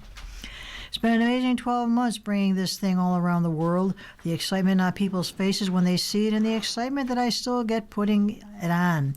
McIlroy said of his green jacket, which he earned it last April following a dramatic playoff win against Justin Rose that allowed him to become the 6th golfer to win the career guide Grand Slam. Instead of sweating out another year of answering questions about when or even if he'd ever complete golf's career Grand Slam, McIlroy spent a portion of this week enjoying a round of golf with his father and reflecting on his achievement. He'd like to repeat, but the Masters isn't often kind to defending champions. Only 3 players have ever won back-to-back championships, the last being Tiger Woods nearly a quarter century ago. McIlroy isn't allowing himself to succumb to pressure at Augusta after ending years of heartbreak with the 2025 win. I feel so much more relaxed, McIlroy said. I know I'm going to be coming back here for a lot more years, and I'm going to enjoy the perks that the champions get here. It doesn't make me any less motivated to go out there and play well and try to win the tournament. The 36-year-old Northern Irishman, now with slight tinges of gray hair escaping from underneath his golf cap, will have plenty of competition from the world's best players, including Scheffler, who remains number 1. The Texan is seeking his 3rd Masters championship, with the other 2 coming in even-numbered years from 2022 and 2024. He remains the overall favorite per BetMGM Sportsbook, despite not having cracked the top 10 in his last 3 tournaments. Prior to that, he had 3 top 5 to start the season, including a win at the American Express, who joined Jack Nicklaus and Woods as the only player with 20 PGA Tour titles and 4 majors before turning 30. Like McIlroy, he hasn't played competitively since the Players' Championship nearly a month ago, and he and his wife Meredith recently welcomed their second son, Ramy, into the world. "I'm getting plenty of sleep," Scheffler said. "My wife's a trooper." As for his game, Scheffler said he feels like he's in good spot as he seeks to become the 9th player to win at least 3 Masters. Nobody's feeling better about their game than DeChambeau, who has won his last 2 tournaments on the LIV. Yep. You're the math guy. Anyway, the tour. I was never good at those Roman numerals. It's not a Roman numeral. Oh, isn't it? No, LIV? it's just an abbreviation. Oh, okay, In this good. particular case. It looks like a Roman numeral, though. Yes, it does. It does. Something for. Anyway, yes, the LIV Tour. Thank you. DeChambeau is seeking his first Masters championship after twice winning the U.S. Open. He pulled into a tie with McIlroy for the lead in Sunday's final round a year before faltering down the stretch and shooting 75 to finish tied for 5th. The disappointment has stuck with him. "It was a great learning lesson," DeChambeau said. "The field is loaded with long hitters, but with a sunny, low-humidity week in the forecast, it'll likely come down to who can tame Augusta's Nationals' firm and fast greens. This is the best forecast I've ever seen for this tournament in a while," Scheffler said. "Definitely excited to get the week going on greens, and I'm excited to see how it will play." Well, they're in the middle of a drought. I'll bet it's dry. One thing this tournament won't have for the first time since 1994 is Tiger Woods or Phil Mickelson. Woods pleaded not guilty last week to DUI charges following a rollover crash near his home in Jupiter, Florida. He later issued a statement saying he was taking indefinite leave to seek treatment. And Mickelson is not playing the Masters for only the 3rd time as a pro. He said his family is navigating through a personal health matter. So, Okay, I had to look it up. I wonder what the letters stood for. It turns out that is a Roman numeral for 54. That's the number of holes they play on that particular tournament schedule. well, Go something figure. like that. You learn every day. I just look at that and say, LIV, what the heck is that? Something for. Indeed. Turning to prep talk. Clevis Murray tells us a bullseye comes with the territory. Canisius High School's baseball team arrived at its annual Florida spring trip as a reigning Georgetown Cup champion, but still feeling the sting of last season's state final loss. Coach Justin Santonocito wouldn't have it any other way. Back-to-back is never easy, Santonocito said. Bullseye on our back, any cliche you want to throw out there. Crusaders returned 2 of the best players in Western New York, and senior pitcher Joshua Candifer and senior infielder David Barzak. Candifer, a SUNY Niagara commit, the All-Western New York Large Schools and All-Catholic Pitcher of the Year, posted a 1.0 ERA over 56 innings last season with 42 strikeouts. He was the backbone of a Georgetown Cup run that ended 1 win short of a state title. He's already moved on from last season. "I need to leave last year behind," Candifer said. "I still have work to do, and we've got a state championship to win." Santonocito put it more bluntly. Every time Candifer takes the mound, he likes their chances, knowing you're going to get 6 or 7 strong innings. If we can put up 2 or 3 ones, we're going to get a W, Santonocito said. Even coming off a bad game or 2, Candifer's got the ball. We're going to get back on track. Candifer has been deliberating about his preparation this spring, prioritizing rest and body management over volume. "Now that we're playing games, just making sure I'm getting good rest and not overdoing it, not throwing too much," Candifer said. As I've gotten older, he's a high school kid. The day after I throw, I'm not going out and play a bunch of catch or overdoing it on infield reps. I have a big role as a pitcher on this team. For Candifer, the mental side matters just as much as the physical. "Keeping my head in a good space, that's the most important thing for me as a pitcher," Candifer said. Barzak, an All-Western New York first-team selection, and Mercyhurst signee who hit .395 with 34 hits and 3 triples last season, brings a different kind of value. Juan Santonocito says he's never seen matched in more than 2 decades of coaching. I don't know that I've had a better leader, San Isidro said. He's the epitome of leadership, and he's a pretty good baseball player, too. He is the glue to this team, without a doubt. Barzak arrived at baseball tryouts this spring with roughly 20 hours of rest after winning the state hockey championship the day before. That's kind of been the story of my life, Barzak said. His approach this season mirrors his demeanor as a team-first guy. I just try to do the job I'm asked of, Barzak said. I just want to do the best I can for our team. The leadership responsibility carries added weight this year. Canisius returns roughly 11 new players, including transfers, and both Candifer and Barzak have made setting the tone their priority. We teach brotherhood at Canisius High School, and it's even bigger when you're on the baseball team, Candifer said. Having that brotherhood and that good vibe, it'll bring us to wins. Barzak echoed that message with awareness of what's at stake when younger players are watching. If they see us handling the pressure well, they'll be able to handle it well too, Barzak said. If we lead by example and show them the ins and outs, what it takes to be a successful baseball team, we'll be fine. The league figures to be competitive. San Isidro knows Curio, a USF signee, and Szapulski, a Binghamton signee, will have elite arms. Canisius will need to work deep into counts. Offensively, we're probably deeper than anyone in the league, San Isidro said. If we can go out and get 15 to 20 pitches an inning, even without scoring runs, that's a W for us. The goal hasn't changed from the moment last year's run ended one game too soon. Let's go and win a state championship, San Isidro said. Well, wish him luck. Yeah. Oh, just what?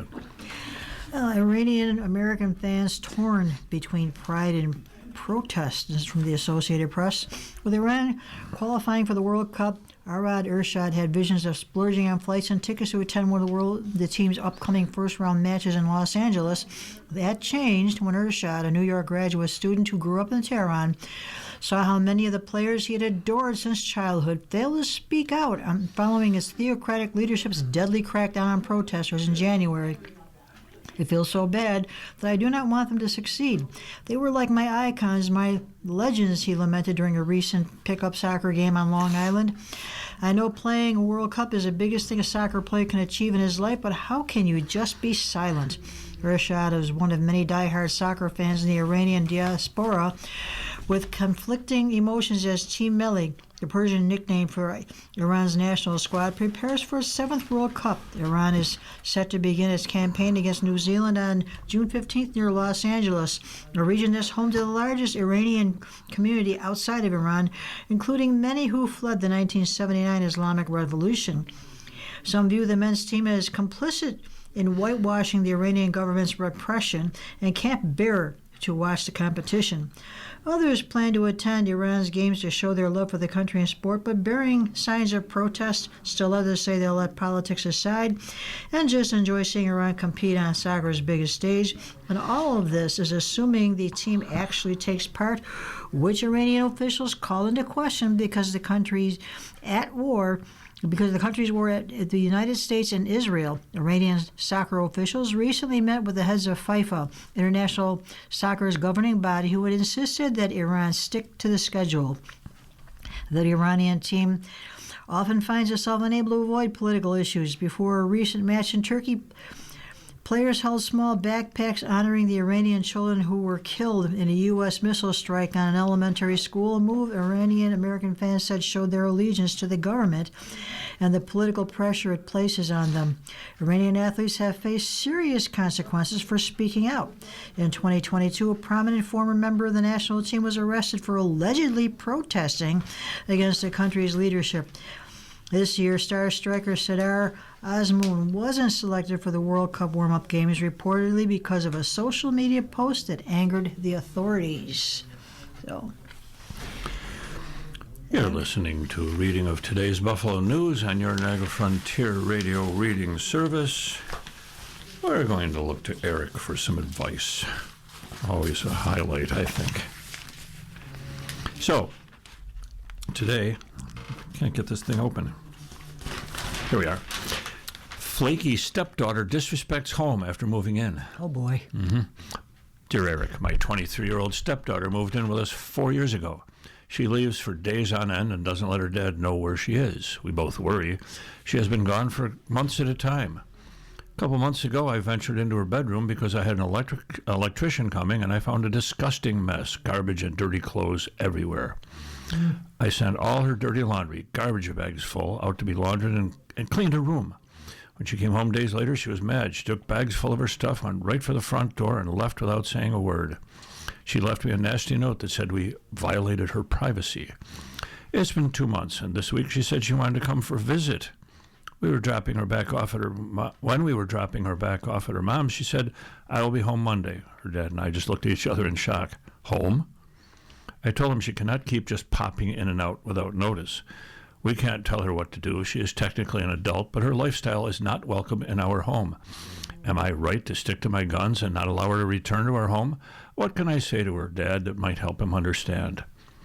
He is very unhappy with her lifestyle also, but he doesn't want to deal with it. Sick of it. Dear sick of it. You're right to advocate for your needs in your own home, but you and your husband need to get on the same page about how your shared space works and what the ground rules are. This will better set you up to have a productive conversation with your stepdaughter about what everyone expects going forward. So start by asking your husband what he wants from this situation, and tell him what you want too. It's fine if what you want is for your home to be just the two of you.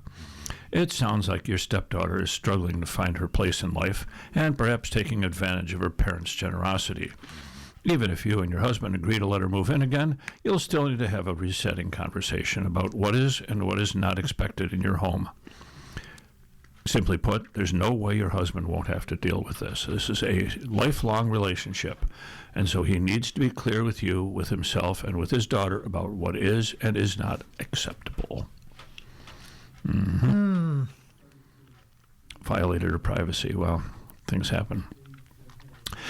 Dear Eric, my daughter has always been respectful and courteous. Her boyfriend is sometimes, but not always, respectful or courteous to us. As far as we know, we have never done anything to create a hostile environment with him. They plan to marry. A recent incident where he thought I was doing a task wrong, I wasn't, caused him to react in a most discourteous way and left me wondering if I should finally speak out. Should I express my concerns to my daughter, telling her that I worry about this behavior being directed at her also? Should my spouse and I threaten to stop all future outings, meals, etc., that we frequently treat them to? Do we speak to him directly or go through my daughter? I don't want to alienate my daughter, but I don't want to continue to bite my tongue and say nothing either. Tolerant to a degree. Dear Tolerant, reading between the lines, it seems that though the boyfriend's recent actions are part of a pattern that you're noticing, you write that you are considering finally speaking out, which suggests that other incidents have been a problem, though perhaps not as big a problem as this most recent incident. If that's the case, then I'd suggest talking to your daughter and also to the boyfriend. Talking to your daughter helps keep her in the loop and can open up a conversation about what appropriate responses are. If you fear that she's being mistreated in this relationship, you'll want to make yourself available as a listening ear and a helping hand. So ultimatums and threats aren't the best course of action. Instead, point out concerns you've had and ask her if she shares those concerns. You can also let her know that you intend to talk to her boyfriend, but make it clear that it's about your relationship with him and not his relationship with your daughter. This, for now, is staying in the appropriate lane. You felt disrespected by him, and in order to have a healthy relationship moving forward, you need to address it, share how you felt, and ask for an apology if you feel that's warranted. Seriously. Good luck with that. My goodness. She's right about what he might be directing at her, because that's what happens. Well, in national news, March destroyed records for heat in lower 48 states. This is from Seth Bornstein of the Associated Press. March's persistent, unseasonable heat was so intense that the continental United States registered its most abnormally hot month in 132 years of records, according to the federal weather data. And the next year or so looks to turn the dial up on global warmth even more, as some forecasts predict a brewing El Nino will reach super strength. Not only was it the hottest March on record in the U.S., but the amount it was above normal beat any other month in history for the lower 48 states. March's average temperature of 50.85 degrees Fahrenheit was 9.35 degrees Fahrenheit above the 20th century normal for March. That easily passed the old record of 8.9 degrees Fahrenheit set in March of 2012 as the most abnormally hot month on record, regardless of the month of the year, according to records released Wednesday by the National Oceanic and Atmospheric Administration, or NOAA for short. The average minimum temperature for March was especially high at 11.4 degrees Fahrenheit above the 20th century average and was almost a degree warmer than the average daytime high for April, NOAA said. 6 of the nation's top 10 most abnormally hot months have been in the last 10 years. This February, which was 6.57 degrees Fahrenheit above 20th century normal, was at 10th highest above normal. What we experienced in March across the United States was unprecedented, said Shel Winkley, meteorologist with Climate Central, a nonprofit science research group. One reason that it's so concerning is just the sheer volume of records, all-time records that were set and broken during that time period, Winkley said. But also, this is coming on the heels of what was the worst snow year and the hottest winter of record. April of 2025 to March of 2026 was the warmest 12-month period on record in the continental United States, according to NOAA. On March 20th and 21st, about one-third of the nation felt unseasonable heat that would have been virtually impossible without human-caused climate change, Climate Central calculated. More than 19,800 daily temperature records were broken for heat across the country, according to meteorologist Guy Walton, who analyzes NOAA data. More than 2,000 places set monthly records for heat, harder to break than daily records, Walton calculated. That's more March heat records set just last month than in entire decades in the past. All those broken records tell us that climate change is kicking our butts, said meteorologist Jeff Masters of the Yale Climate Connections. January through March was the driest on record for the contiguous United States, so it was not only hot, was record dry as well, Masters said.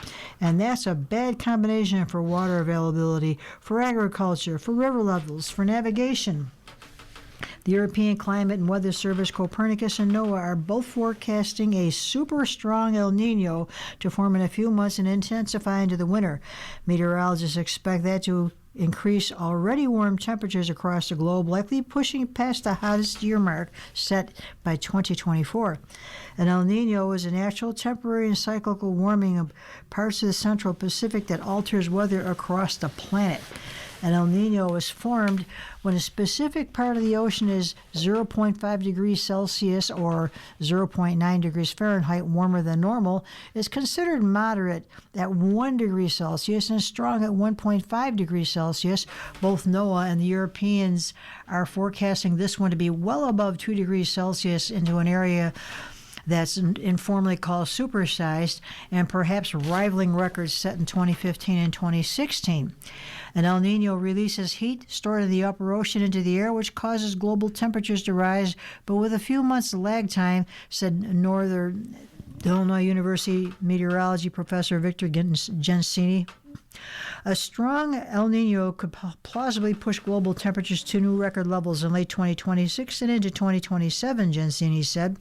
Supersized El Ninos often trigger a climate regime shift which pushes normal conditions into a different pattern for years or decades, according to a study last December in the journal Nature Communications. The study said that after the 2015 to 2016 El Nino, the Gulf of Mexico jumped to a new sustained level of warmth that may have contributed to stronger hurricanes along the Gulf Coast in the years after.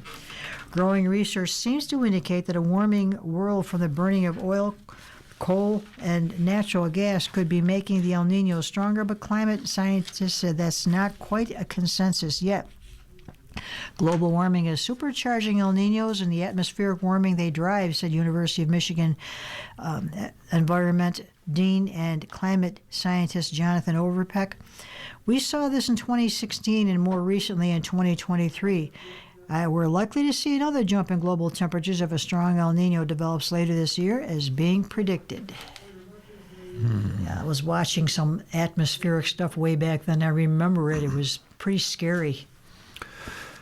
In contrast, while we were reporting every week last year about ongoing drought here in western New York, Right now, we're 2 inches, like 20% above average precipitation for the year to date. Meanwhile, down in the south, they are so dry, you ought to see the fire charts.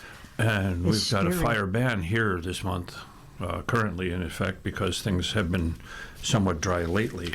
Yeah, So be careful out there. be careful out there. The Trump administration is seeking federal workers' medical records. The Trump administration is quietly seeking unprecedented access to medical records for millions of federal workers and retirees and their families. A brief notice from the Office of Personnel Management could dramatically change which personally identifiable medical records the agency obtains, giving it the power to see prescriptions employees had filled or what treatment they sought from doctors.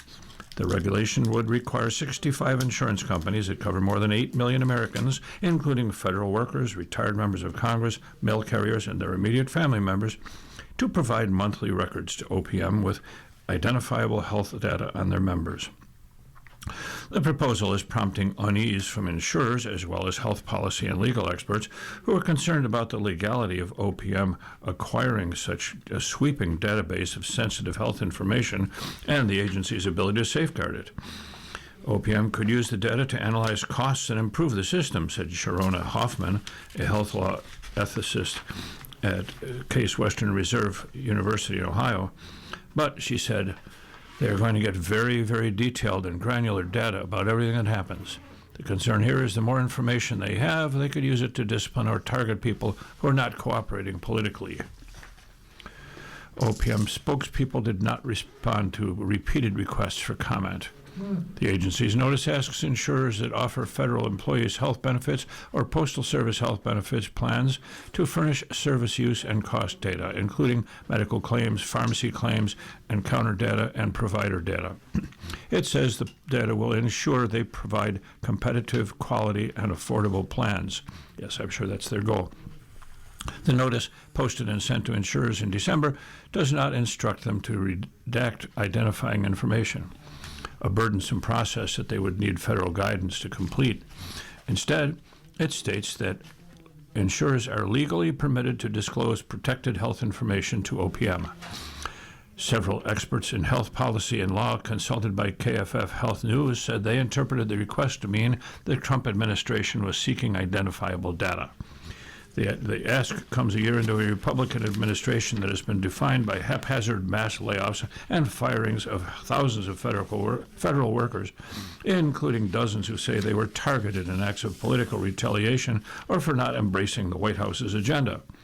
Under President Trump, the government has also routinely tested the legal bounds of sharing sensitive and personally identifiable tax or health information across government agencies in its efforts to carry out mass immigration arrests or pursue identity fraud.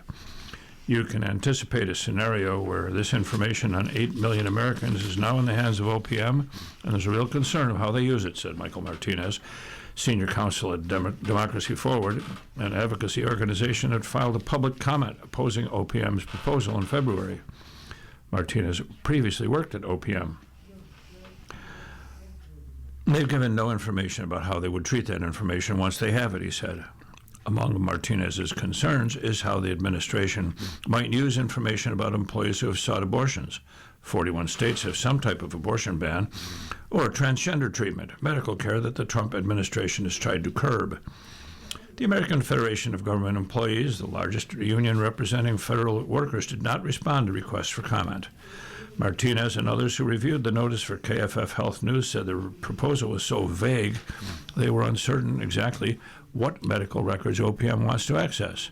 At the very least, they said, the proposal would allow the agency to access the medical and pharmaceutical claims of patients with their identifying information, such as names and birth dates. Claims data also includes diagnoses, treatments, visit length, and provider information. OPM's request to view encounter data could allow the agency to look at anything and everything, Hoffman noted.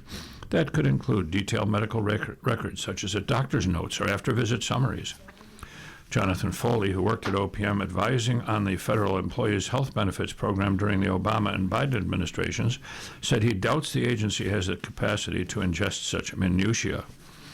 The agency, however, could easily begin collection of personally identifiable medical and pharmaceutical claims information from insurers, he said. Foley said he sees a benefit to OPM having broader access to de-identified claims data. In recent years, OPM has ramped up its analysis of claims data, which has allowed it to examine prescription drug costs and encourage plans to offer federal workers cheaper alternatives. He's worried, though, that the Trump administration's proposal goes too far because it appears to seek identifiable data.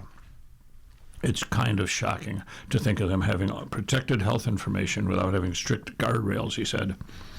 The Health Insurance Portability and Accountability Act of 1996, or HIPAA, requires certain organizations that maintain identifiable health information, such as hospitals and insurers, to protect it from being disclosed without patient consent.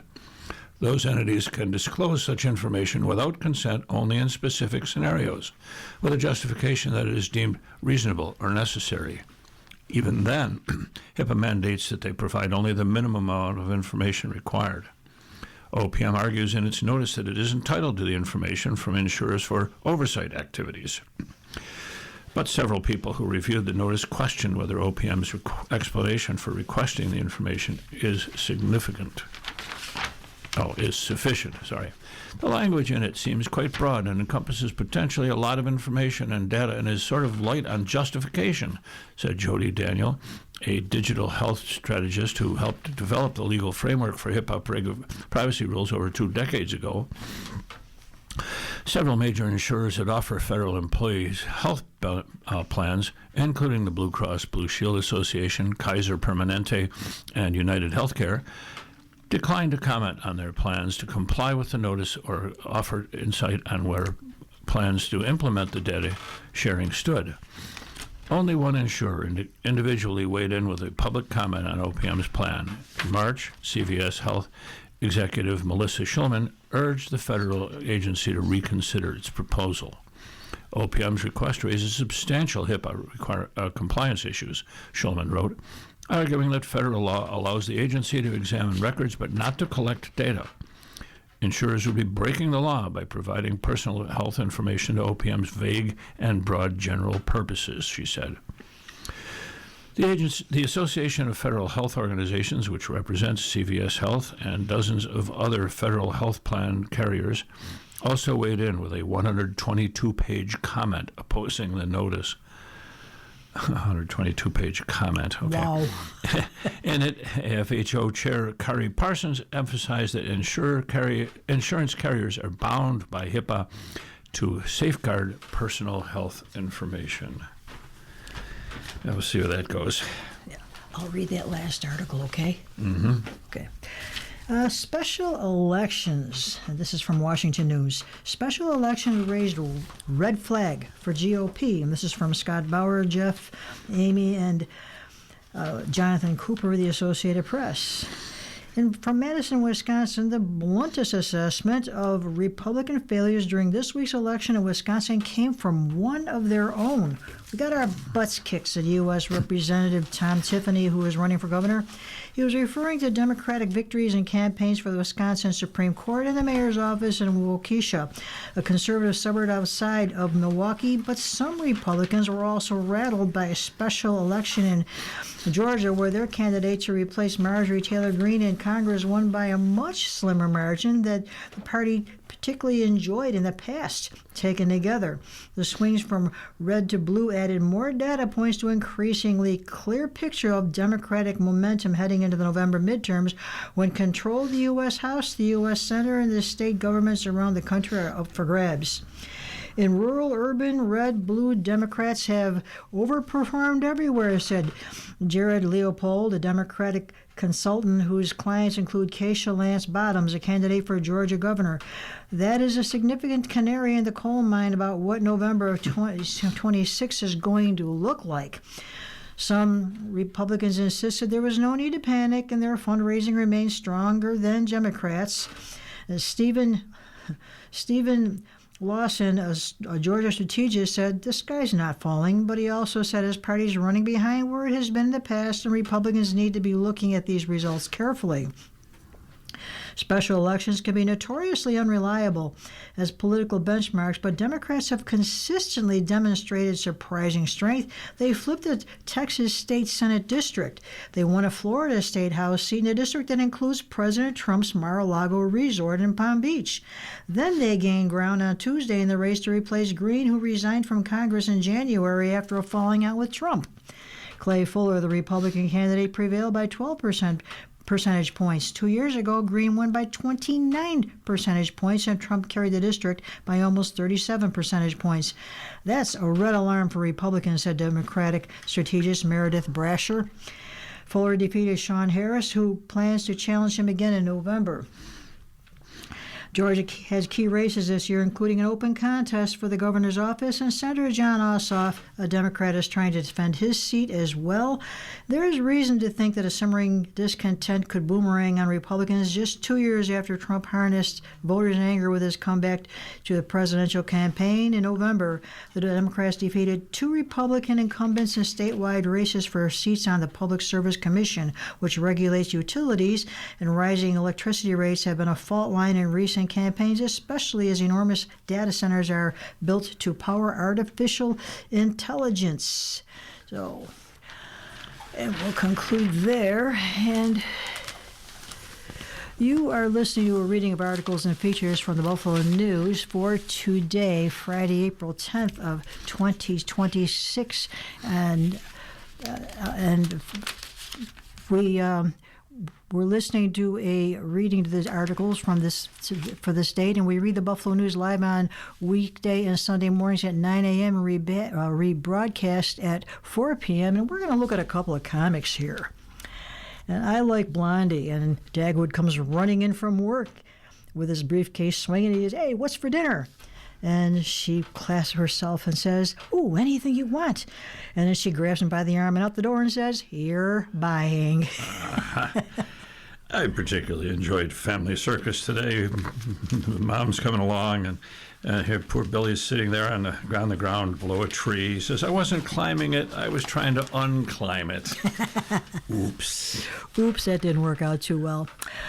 Well, we do read, as I said, live weekday and Sunday mornings at 9 a.m. and rebroadcast at 4 p.m. And for more information, please call us at 716-821-5555. Your readers today have been Don Williams and J.J. Patak, and thank you for listening. Be safe out there. If you or people you know shop at any of the Dash's supermarkets, please save Dash's register tapes for radio reading. Our agency receives $2 for every $100 in Dash's register tapes. Radio Reading has raised thousands of dollars so far. Anyone can drop off their Dash's tapes to the Niagara Frontier Radio Reading Service at 1199 Harlem Road, Cheektowaga, between William and Clinton Streets. Or Dash's tapes can be mailed to the Niagara Frontier Radio Reading Service at 1199 Harlem Road, Cheektowaga, New York, 14227. Any questions on Dash's tapes for radio reading? Call us at 716-821-5555, and thanks for caring.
following program is intended for listeners who are blind, have low vision, or have another print disability.